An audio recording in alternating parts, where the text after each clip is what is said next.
Hello, my name is Rafael Flores, and I'm going to be simulating Poiseuille flow, Coet flow, and a hybrid of Coet Poiseuille flow for Dr. Osbe's class of summer 2025. And we're going to start with dragging a Fluent simulation here and adding our geometry to get us started. This is going to be the Poiseuille flow simulation. And once we're here, we're going to go and create a sketch. We're going to make a rectangle on the XY plane. And we're going to set up our dimensions for the height of our pipe and the length of our pipe. And we're going to be using millimeters. The length is going to be 500 millimeters, and our height will be 10 millimeters, and this is just what we will use to try to get as close as possible to laminar flow, or the smallest Reynolds number that we can get. So now that we have our sketches, or our one sketch, we're going to go ahead and make a surface from this sketch. Select everything here. Oops. And then apply it and generate our sketch. So once we have this, we can exit out of that and see that it'll be checked right there. And we can go ahead and start with our mesh.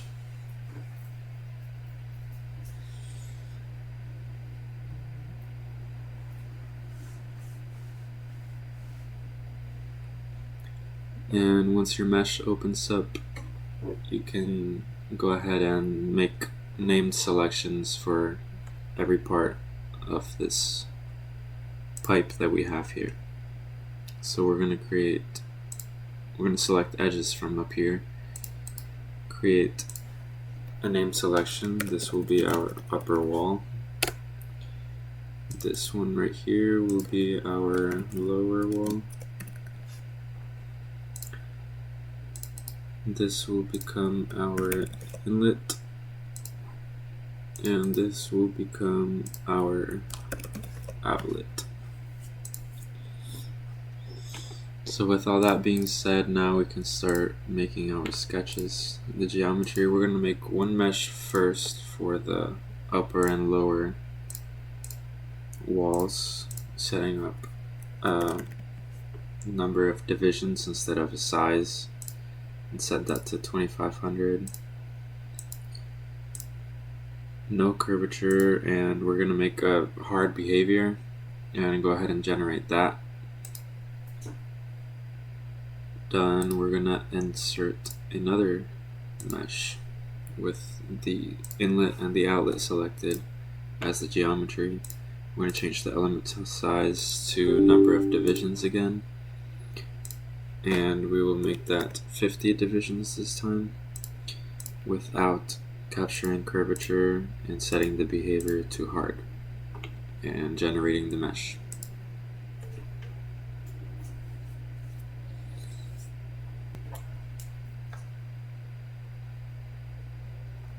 Once that mesh is done, we're going to go ahead and insert a face mesh, and we just select our geometry here and go ahead and apply it and generate it. And once that's finished, we're just going to exit out of our mesh, back to our workbench, and go ahead and update the mesh now that we're finished with it. And once that finishes up, we're going to go ahead and set up our simulation, and we're going to input our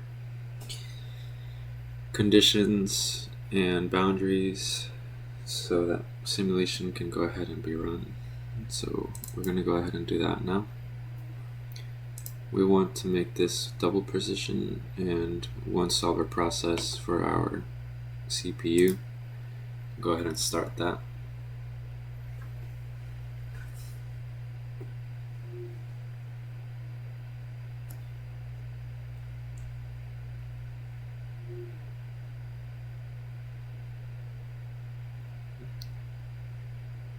And once everything is loaded in, we can go ahead and change our viscous material. Make that a laminar model.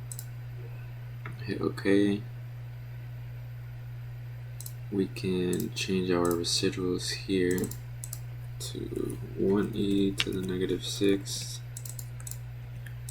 because that's what works best. And here for Poiseuille flow, we're going to give it a velocity at the inlet.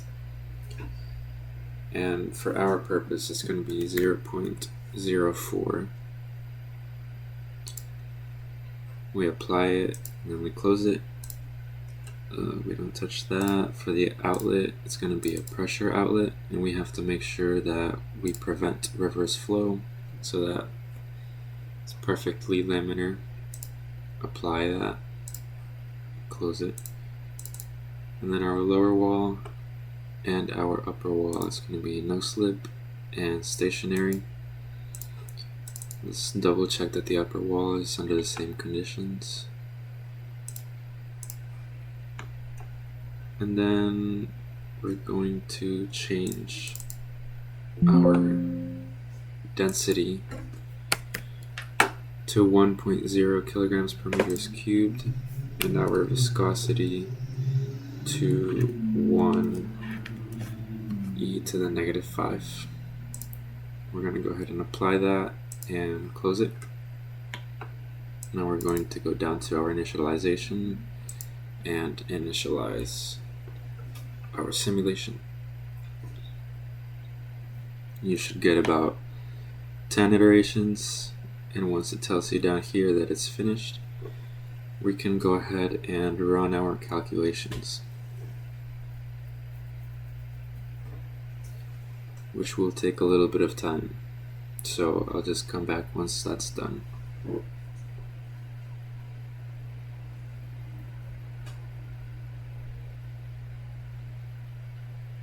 So now that the hybrid initialization is done, as I mentioned, we're going to go here and run our calculations. We're going to use 200 iterations and calculate this, and it's going to take a little bit, so I'll just come back. So now that our calculation is complete, we can go ahead and exit out of this and go back to our workbench to look at our solution and results. You can go ahead and update the solution since it comes with the setup, and then we're going to go ahead and open our results.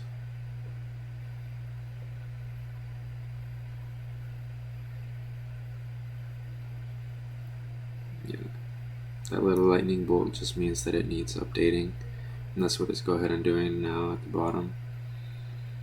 And now that we have the check mark, we can go ahead and go to our results.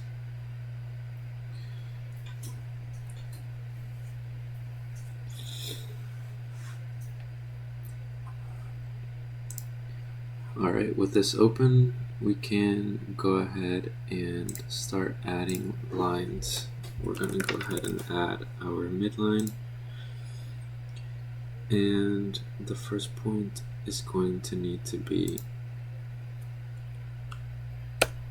all the way at the end of our pipe, and the first point is going to be on the bottom, and the second point is going to be at the height of our pipe. And we're going to go ahead and do 100 samples, and this all is fine.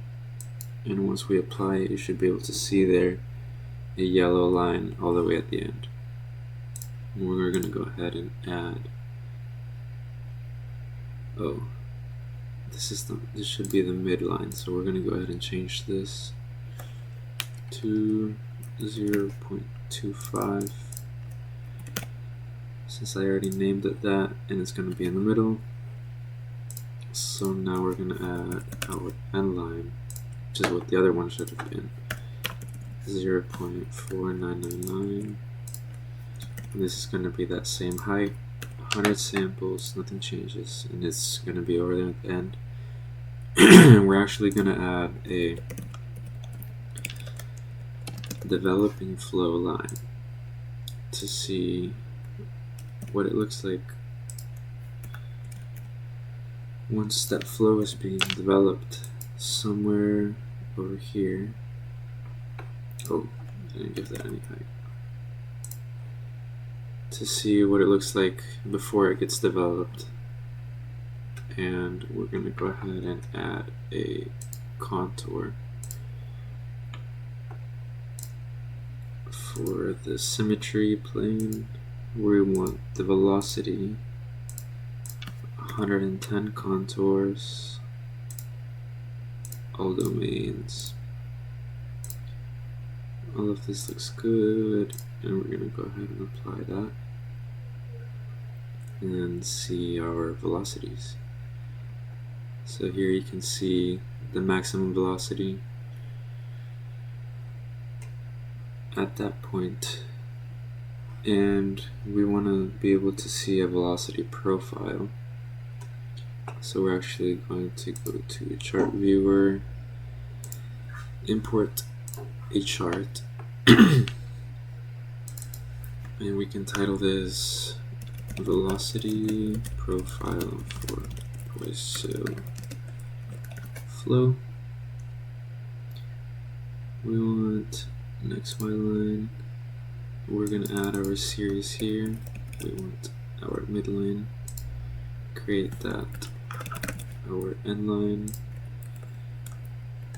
and our developing flow.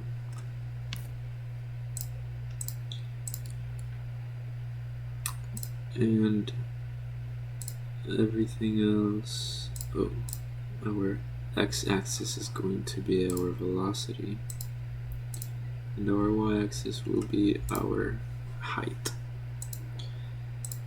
Besides that, everything else looks good, so we're going to go ahead and